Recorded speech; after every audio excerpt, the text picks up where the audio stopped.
Spiritual practices. We've engaged them since the dawn of humanity. Every culture around the world.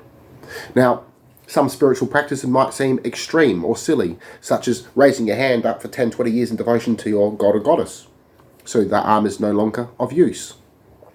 To eat potatoes for the rest of their life, to go without water, to go to extreme levels of fasting. Now, with Gnosticism, it teaches you don't have to go to the extremes for self-discovery or to be a good person, to live a good life. Now, fasting, eating potatoes for the rest of your life, this is in order to gain self-control, self-mastery, refraining from certain foods, refraining from bad actions, etc. Now, any commitment of any type is ultimately a spiritual practice as it affects the spirit or soul, mind.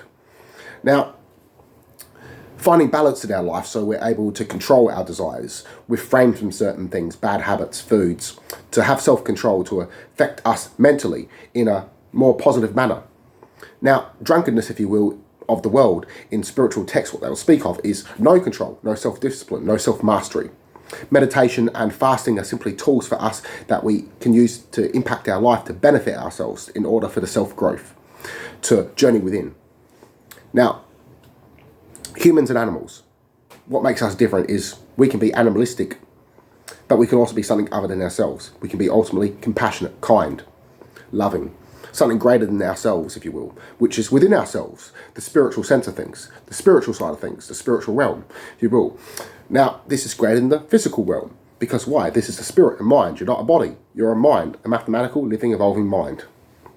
Now, as humans, we desire conquest, recognition, so self-control and balance in order for us to have discipline. As when we set in goals and have self-discipline, we're not running amok and not living in chaos. As humans, we can rush into things and we can be chaotic. So we can be animalistic and we can be something greater than ourselves. We can do great things together. Now, using meditations and fasting, if you will, in our day-to-day practices can also enhance us mentally. Now, fasting doesn't have to be just going without food. Going without food for long periods of time can be dangerous. You can refrain from certain things. You can even say, go in a room. Don't talk, no phone. Meditate for 6, 7, 8 hours a day if you can. Not all at once, you don't have to. Just slowly build yourself into it. Eat good food. And I promise you'll come out of that room and know yourself better than any psychologist will tell you. Now, this is because self-control, mastery of self, not running away from your problems, but facing them, coming to know who you are. Now, ultimately, people like to run away from themselves, run away from their thoughts, not face them. And this is chaotic, as when we come to know ourselves and accept who we are and truly work on ourselves is when we come across progression, growth, development, higher levels of consciousness, better ways of thinking, as this is all within us, as we have evolved and we will continue to evolve into even greater elements. So peace and love, everyone. I love you all. Connect to all my mind and soul. Namaste.